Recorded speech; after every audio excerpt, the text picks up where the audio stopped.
26 instead of 46 or 44. And I ran into the needle exchange looking for needles. And once I found it, I also found a host of other things, a lot more than needles. In fact, needles became the secondary aspect of my involvement in the needle exchange. I like to say right now that people like Alan, Donald Grove, Mark Gerst, Ellen, Rosa, Hadassah, who's not here anymore, yes, Mark too, all of the people that I knew at the Needle Exchange 2 years ago changed my life in New York completely. And they gave me something to struggle for here. I think that most of my life has been involved in some type of struggle or another, and that's the way I want it. It's not something that I regret at all. And the Needle Exchange is my struggle now, the user's struggle, I take it to be. I think that the issue, and I thought about this some this week, I live in a shelter, Bellevue shelter, and I was doing some reading this week. I was reading a book that was a collection of articles from the Washington Post from 1975. Well, that's my era. I mean, I was 25 in 1945. 1975, excuse me. I wasn't 25 in 40. 75. And, you know, at that time, I felt I was going to live forever. I felt I was invulnerable. I felt I was invincible. And reading these articles, and most of the articles are written by young people or written about young people of that time. And yeah, and then now looking at the young people of today, I have some sort of gauge to measure things, and I began to realize how truly evanescent life is,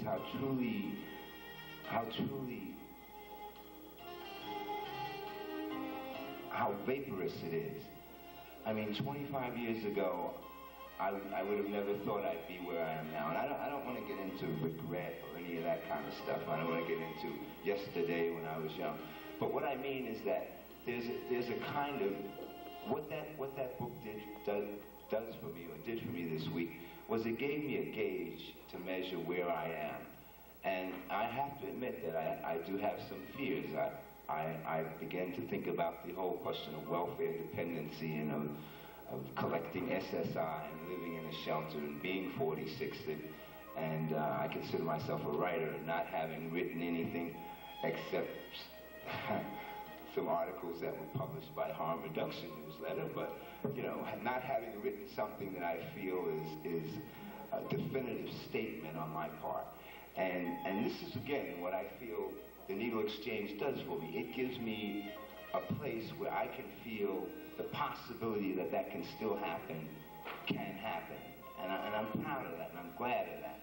And I think that, along with all the other things that we do, that kind of possibility, that kind of giving one a sense of the possible is another beautiful thing that the Needle Exchange does.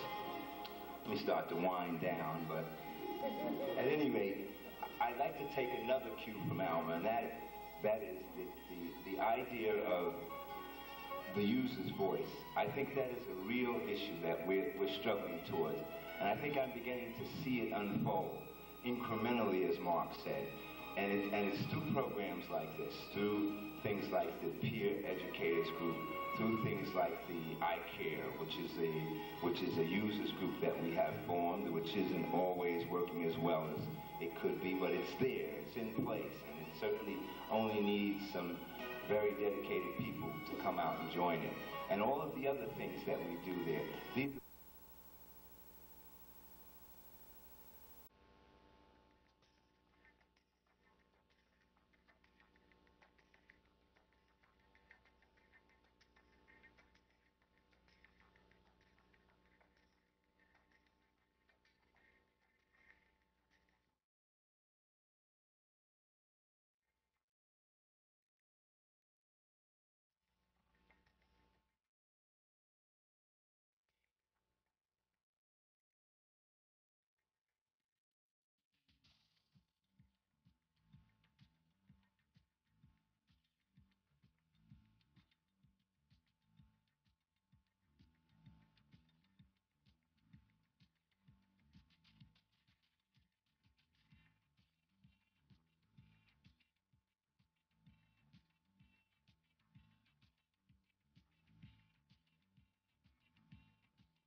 right. Yeah. What's the difference for the program? I'm sure. Yeah, was he good, huh? I can't. Definitely attracted a lot of attention. How did everybody else check in? Tell me how it went. Well, for me, it was a nice experience. We tried to go to the school, right? But they told us they didn't want any no signs there, but it was all right. We put some out in the phone booths and you know, the phone. You know about? Yeah. And, did you go into the other programs like family reunion? And Yep, all of those. We went to all of those. Even the dentist. We went to the dentist, and we went to children's stores. Yeah, good. We put it at 7th Street. We went to the laundromat. We put 3 in the laundromat. Credit union. Great. And we went to the cashier on Houston. And then we went all the way to Abbey Lane. We hit that. Cut back. What was he doing? Trying to hit me with that shoe? You were trying to hit? Oh, no, he didn't. He said he did not. He had the gloves on and he took your shoe and went. That was very cute.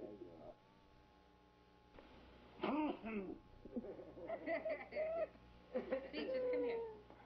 Come here, Mr. So, any other comments, Ricky? How was it for you? Wonderful. Marcos was a great partner. There were times where I would be talking to some woman and she'd look at me like, I'd call Marcos. So It's funny. Right away we sell as many, give away as many as possible. But there were many people who said, as soon as we walked up to him and said, "Excuse me, man," never mind. I mean, they're so used to the New York solicitation. New York State. Right. I mean, you know, excuse me, ma'am. They expect, I don't want no Budweiser. I don't want no. They figured we were gonna sell something, and then when we get it across that this was free. It was, you know, then we get a different, and when they realized what it was, we had some smart guy start telling, you know, I was watching something on television the other day about this polio stuff, and it's dangerous for them to take that, so I think a lot of people are not going to want it. I wanted to grab this guy, would you shut up? He had to come out right away with something he saw on TV about how there are two How did you respond to types that, of polio. Well, we said, first of all, I agreed with him. I said, yes, there are 2 types of polio vaccine. There's Salk and there's Sabin. And actually what they've done is, you know, and I said what they do is they complement each other. Salk was the first one to come out, and Sabin came out later, and Sabin is actually has become a little bit, it's a little bit more efficient type of vaccine. But I agreed with him, and I said, where'd you see this on television? Which he couldn't remember. And I said, I don't think that's going to... Marcos gave a very good answer to that. He said, even if they don't want to take the polio, there are other shots that they can take. And he said, oh yeah, right. And you know, and this was the explanation that we would give to most of the women. We'd say, you know, if your child has had one, that's all right, because there are other ones that they can have.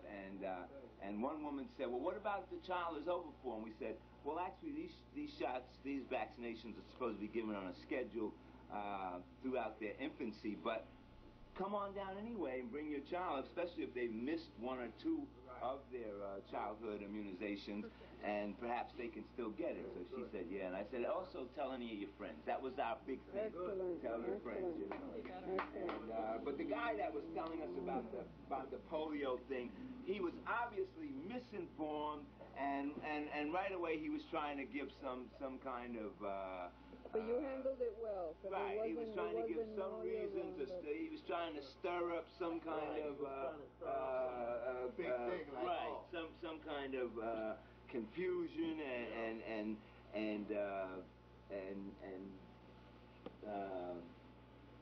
rebellion among the people.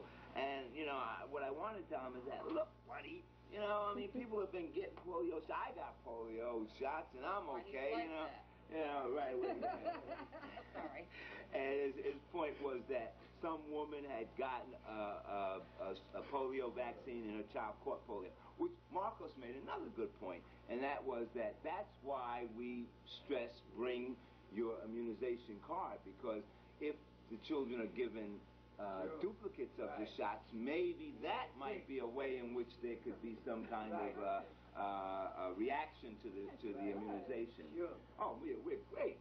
You were go ahead. Boy, we were walking down. We didn't get any problems except for one jerk security guard who must have just been elevated to his position, and therefore he was acting on the security guard Bible book. You mean, right, on 7, yeah. He was acting on it in such implicit. I mean, he was not deviating one iota from what they taught him in security guard school. And so right away he says, "That's solicitation, young man." What are we soliciting? You know, we're trying to get people to come in and have free immunization. Free means it's not solicitation. By definition, that can't be solicitation. Solicitation is when you are trying to get somebody to do something for money. And what he told us was, too, he said, and we don't want your guys in the lobby or right. We're not even supposed to be in the school. Where was this at? To give these things. 64. 71. The school. So we said, all right, you want to be funny? We put a lot of signs over there and telephone and stuff like that so people could see it when we're walking out of the street. How was it for you, Chris? How was it for you, Chris? I had a good time. We want clothes. I guess you did. You were chasing every good-looking woman walking up the street. We're doing closure. Let's do the closure first. I put a lot up in store windows and stuff to some of the merchants and stuff like that. That's what we do. And I've handed out, you know, when I ran out of whatever, I handed out the other thing, the long sheet as well. And you know, it went well. I had a good response to it. And what helped me, I guess, was like, you know, I got this, you know, I say, me hablo español, no mucho grande hablo, you know. You spoke Spanish? Yeah. A little bit, yeah, but you helped. Yeah, and so. That entertained them so much they had to pay. You speak a little bit Spanish, right? And so, and when I approached them, I said, hola, señora. Yeah, good, yeah. What you mean by hablo mucho grande? Mucho big stuff, huh? Then he had to whirl around and get his little book. Hold on just a second. I'll be right with you now. Just a second. Very good. Yeah, good. You're very good, yeah. Come here, let Raquel get a shot of you in the weed. So Come here. I was there, and then I was there to get I'll do everybody. it when I... That dog doesn't want I'm running out of battery. That's my line. Rafa, how was it for you? Oh, good. I was ready to go. Feedback. Go ahead. Very good. Because, you know, I was, I mean, Caroline, we would say, I let Caroline speak to the people, you know, in English. When I see somebody can speak in Spanish, so I come out and start explaining to her in Spanish. You're a good lead man, too. You used to go up ahead and go, look, the clown is coming, and we're going to do this. And let me tell you, you try to run in them clown shoes. Yeah, because But that is pretty cool, isn't it? you know, so I was explaining to the people, you know, especially the mother with the kids. I said, listen, tomorrow, you know, you can bring, you know, your shower, you know, in case there's, you know, you miss something, you know, vaccination, you go there and you Those can get it. were good daycare centers. Oh, It was yeah. really nice. Oh, that was I'm happy. definitely get ready. I'm happy, you know, to help mom in case they need me again. I go out. That's right. Anytime. Carol, I don't know if she's still over there. Carol. Carol Ramsey. Yeah. She wasn't there. No. It made me feel That's the good. only place they didn't let us take. Yeah. It made me feel good. So you know her. You know Carol's very nice. So how was it for you? Oh, it's really so. Tripping up my mind. Gave me a good warm feeling for the community. I think it's going to be a great day tomorrow. Happy to have the name of the Lower East Side Harm Reduction Center out there with this. People knowing about everything that, all the services that are provided by the Harm Reduction Center. And I just feel so good to be part of this. Thank you for letting me be a part of this effort. Thank you. It was fun. It's really quite If it wasn't because of your project, we wouldn't have done this today. So we appreciate it, too, to give us the opportunity to do this. And I know that Rose was having a wonderful time. unnatural. The teamwork, that's what it was. It was great. I agree. Very proud of all of you guys. Peaches, come here. You did a really good job. Come on, you know you want to do it. Oh my God. Okay, Okay, Mom. tomorrow, right? Yeah. Marcus, No, the Monday. pieces that you know. Monday? Okay, Mark, take it out. Keep me. They didn't necessarily become, you know, open-hearted and all that, and then fling open the door, but they were not at all hostile towards us, especially when we made it clear that this was for children, and I throw in the little codicil that it doesn't matter whether you're an illegal immigrant or whatever, as long as you have even if you don't have a immunization card, come anyway. This is free. We're not asking any questions and all of that, I didn't want to stress that too much, though, because I think that most of the people we dealt with were very much legal immigrants, and But also the thing was that we were talking about it in terms of the flyer, that it would have been good to add a little something of that, because there are quite a few people who are scared to access who might be frightened off by that. Yeah. Marcos also was good at making another point, which was when I get some of the women that would say they'd obviously have a bunch of little kids with them, and I'd say, this is for children. I'd say, no, and I'd say, when I come back to Marcos, I said, well, how could somebody turn down something? And he said, but no, they probably have insurance already, and the children were probably up to date. Some mention that. Right. So, for us to assume that just a lot of because the ones person we saw said they didn't. Right. Well, we got a lot of women who said, no, that's okay, my kids are up to date, blah, blah, blah. And it was like, for us to assume just because there was a woman with a crate full of kids that she needed immunization. Put it in the tub. We had to take that into consideration. But Ricky, one of the things, like when I got that type of response, then I said, well, hey, share it with somebody. Now that was a good point. We did a little bit of that too, of giving things to people. So you got a friend, here, share it with them. That's what I did. Yeah. Do it right in their hand. Another thing we found too is you didn't have to look for always look for young women. No. We gave out a number of them, older women who showed much more interest and were very attentive to what we were saying, and then asked a lot of questions and this kind of thing. So I started thinking, shoot for the older women. And let's not forget the fathers. Mm-hmm. Yeah. Brothers. Men, That's right. Men are very involved with their children too. We had a guy, in fact, who stopped us, and he was one of the few people who actually stopped us and asked us for him, and then began to ask questions. Thank you, Rose. But I did that with the young guys I know.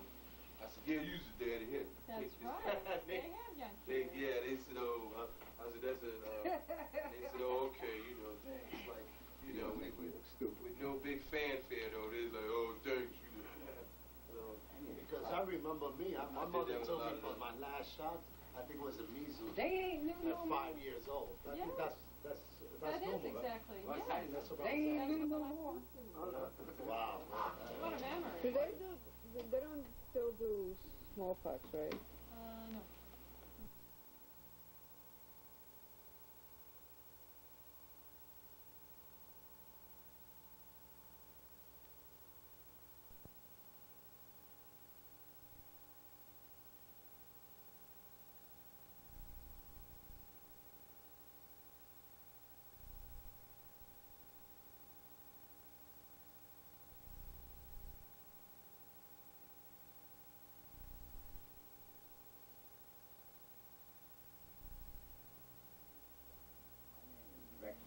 Weiss, and I am a peer educator at the Harm Reduction Center and the Lower East Side Needle Exchange to C43 and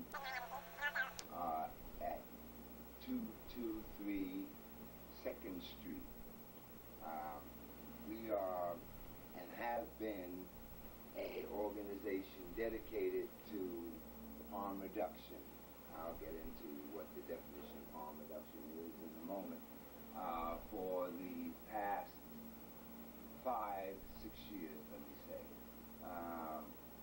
are growing bigger and stronger and are at this point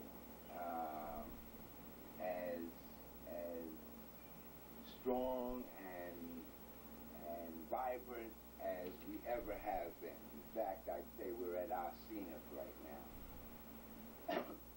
The purpose of my being here this afternoon is to deliver a presentation. In fact, the aspect of harm reduction that I am presenting this afternoon is harm reduction, and I'm going to abbreviate reduction, harm reduction, and ambivalence.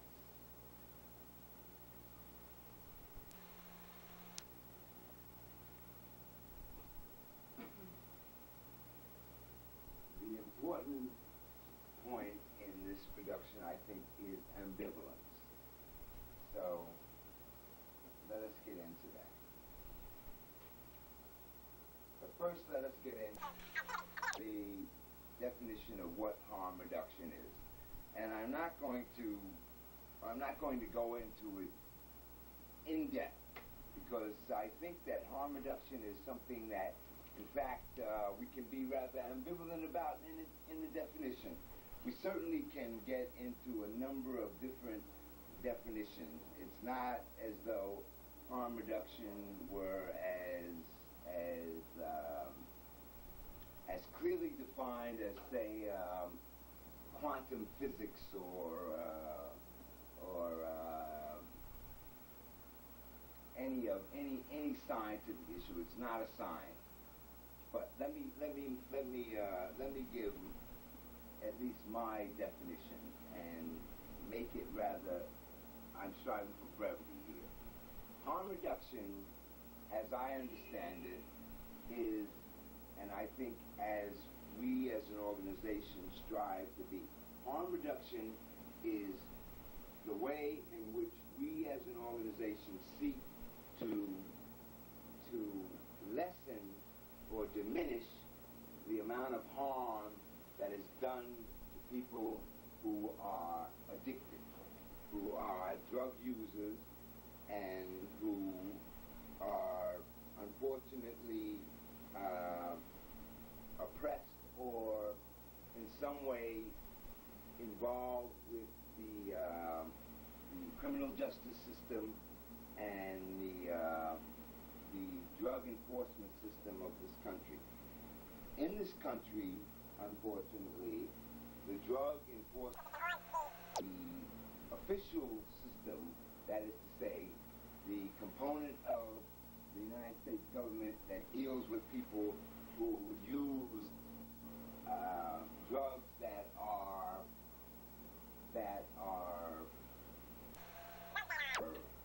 what is the term that we use? Excuse me for a moment. Drugs that are controlled, that is the term. Controlled substances, unfortunately, excuse me for a moment, and this is a very big component of our system also, because we don't have millions and millions of dollars to spend for big places to house ourselves. So unfortunately, we have people coming in and seemingly disrupting, but it's not disrupting. What it is it's the transaction of very important business that we have, and that's necessary, and there's no way to get around it. Unless, of course, we were given grants from some charitable organization who saw the importance of harm reduction. But let me get back to the point. In this country, unfortunately, the reaction to, or the way in which drug enforcement is done, that is to say, the way in which substances which are controlled in this country are treated, and people who utilize those substances are treated, is from a criminal standpoint absolutely as opposed to from a medical standpoint, as they are done in certain European countries and other countries. These drugs are controlled substances in this country. Let's be very clear and flat out and not beat around the bush. We're talking about substances like heroin, cocaine, benzodiazepines, barbiturates, as some people say, any substance that is mind-altering or mood-altering. These substances have been declared almost from the beginning of the 20th century as controlled. Control simply means that you can't utilize these drugs without a prescription from a doctor, a legal prescription from a doctor. If you don't have that prescription, then you are considered a criminal. If you transfer any of these substances, you are considered a drug trafficker, and the penalty for that is even worse than if you simply have the drugs for yourself. Now, we feel, when I say we, that is to say, the organization that I am involved with feel that this is the incorrect method of dealing with this situation. That controlled substances and people who use controlled substances should be dealt with from a medical standpoint as opposed to from a criminal standpoint. So therefore, that captures the quintessence of harm reduction. Harm reduction is finding the way of the least method of harm being done to people who are involved in dangerous practices. That may sound, on the surface, rather, how should I put it? Rather, it might sound wrong. Why should we try to get people who are involving themselves in dangerous practices? Why should we be concerned with trying to minimize the harm that are done to these people? If they want to involve themselves in dangerous practices, well then, the consequences are their fault, and that's it. You know, if they're willing to take the chance of involving themselves in dangerous practices, whatever consequences accrue as a result of that, that's too bad. They knew when they got involved that there were dangerous consequences, and so therefore, too bad. That is the proverbial or the general view. But our view is that, number one, dangerous drugs and people who involve themselves in utilizing dangerous drugs have a much deeper and a much larger purpose, a much larger and a much deeper involvement than simply the fact that people want to use dangerous substances. It's not as though people go out and say, well, this is dangerous, I want to try it. There is a much more profound aspect to the use of mood-altering, mind-altering, dangerous chemicals than simply that people are involved in that because they want to take a chance. Now this is a very involved discussion, and it's not my discussion, so I can't digress that much into it. But let me again reiterate the point that we as an organization feel that for whatever reason people get involved in dangerous mood and mind-altering chemicals, that it certainly does not bespeak a civilized nation whose only response to that kind of behavior is to clamp them down in jail, throw them in prison, put them in with the rapists and murderers and the rest of the criminals. To me, and I think to my organization, that bespeaks an uncivilized nation, certainly not a civilized nation, and that the the obverse would be an indication of a civilized nation. To try to understand psychologically what propels and motivates people into this kind of behavior, and to treat these people as medical, I dare say, psychological cases, and to be concerned with trying to reduce the harm that these people do to themselves. So, that is a encapsulated definition of harm reduction. Harm reduction is seeking out and trying to reduce the harm that those users of dangerous and controlled substances do to themselves. There are also a number of other things that people do to themselves that we try to reduce the harm to, but specifically in that vein right now. And certainly this gives us a very large area to work with, and probably I think in the future will be very useful in a number of ways. Anyway, let me get back to my subject. Harm reduction and ambivalence. I like to treat this from 1, 2, 3 ways, because I only have so much time.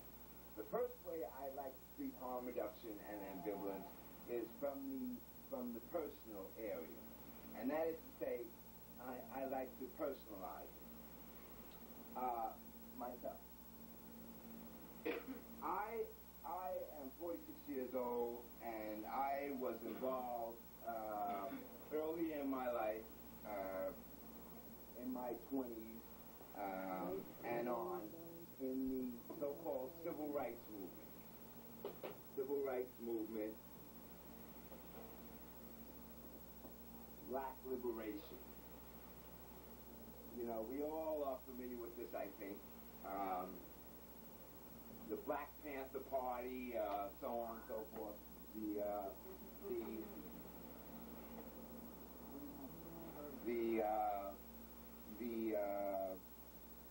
struggle to end the war in Vietnam, and I think that the struggle for the ending of the war in Vietnam sort of melded together the struggle of black people and the radical left, as it was commonly known, that was most often made up of young white people. That was a struggle that there was no doubt in my mind that I needed to be involved in. And it was as though I was born into the struggle. I was certainly propelled into it by my mother, who was an ardent member of CORE and the NAACP, so on and so forth. There was no ambivalence on my part about that, except how radical I would get.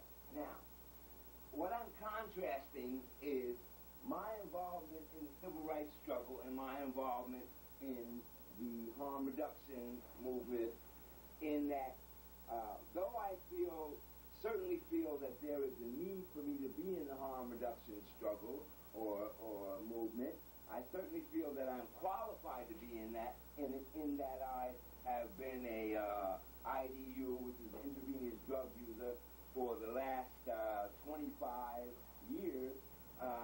I don't feel the same, or at least I did not feel the same kind of passionate need, or the same kind of passionate commitment requirement for me to be in the harm reduction struggle. It wasn't as though I woke up in the morning and I said, what do I have to do today for the harm reduction struggle? The question was that there was always that escape door. It was as though I could wake up and say, well, I'm going to quit using drugs today. I'm going to go into treatment, and I'm going to go to California, and bye-bye harm reduction people. Bye-bye Lower East Side New Exchange. It wasn't as though if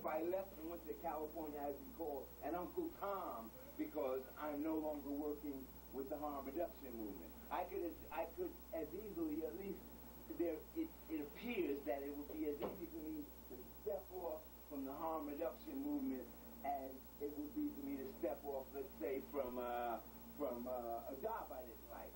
That is an ambivalence that I struggle with myself. I have struggled with and still struggle with. And because of my requirements of time, I won't go into it anymore. But that is one issue of ambivalence. The second issue of ambivalence, I think, is the issue of users themselves.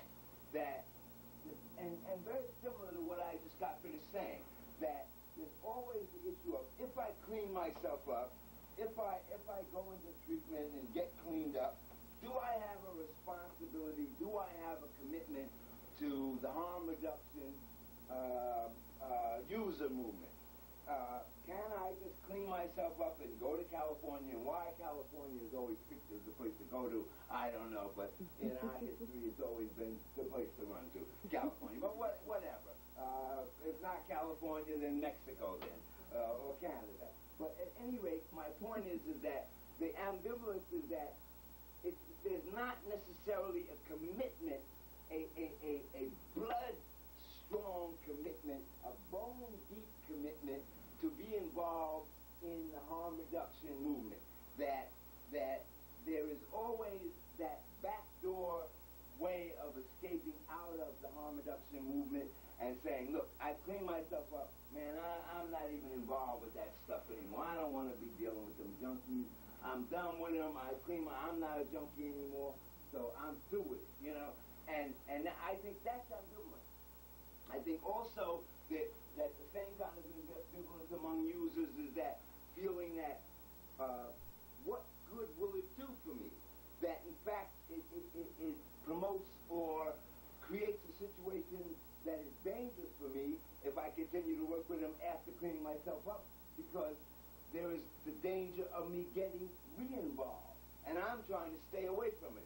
And of course, in all of or in a lot of the treatment programs, the idea is once you clean yourself up, remove yourself from people and places that still use and do. Am I right or wrong, Ilya? That's a very big part. So there's an ambivalence there. There's almost what I'm trying to say is there's almost a institutional ambivalence. That is to say, an ambivalence built into the concepts and philosophies that characterize how you can clean yourself up, so to speak.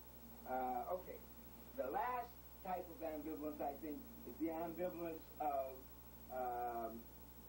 supporters, and that is to say that people who support the harm reduction movement are ambivalent about just how much they are willing to support the harm reduction movement, and certainly just how much they are willing to support radical harm reduction. For instance, when you get a harm reduction person who says, I am the director of a needle exchange program and I treat drugs, that scares off a lot of people who would be willing to support you. And after all, everything needs this. Okay? So the question is, there's ambivalence on the part of corporate supporters or whatever you want to call them, but it's the people who put dollars into our pockets or into our bank account or who fund us so that we can pay the salaries of people who are going to work to keep these places open. And there's an ambivalence there. And the ambivalence is not just with them, but the ambivalence is with us in terms of how radical are we going to be? How much are we going to publicly say, how much are we going to jeopardize our corporate sponsors in order to touch base with the users who we are reaching out to? I think, in essence, that is what ambivalence is. Ambivalence is a question, and I think that certainly harm reduction provides a perfect stomping ground for ambivalence. Hopefully, we can get past that ambivalence. Thank you. All right. Next is now. Tell me. Excuse me? Only here. We are always first and foremost and unique. We always start things and everybody follows. That's why we are the Lower East Side Hero Exchange. What do you like about doing your work? I think that what compels me and what drives me and what has attracted me to the Lower East Side Hero Exchange and the Harm Reduction Center has been, and I wasn't kidding when I said that uniqueness, that kind of first with the most, so to speak. I don't want to use cliches because we've been accused of that, but certainly when I came back to New York, what I found at the Lower East Side Hero Exchange was something that I had never found anywhere else in this country. And I mean, I've done some traveling around this country and also into Canada and down and so around. And as a user, I was overwhelmed by the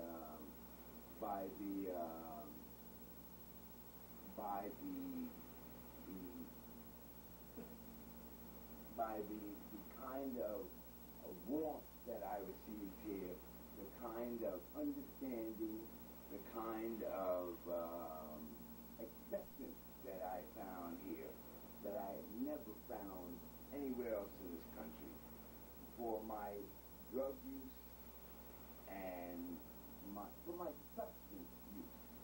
It wasn't called substance abuse, number one, and the use was accepted without question, totally, completely.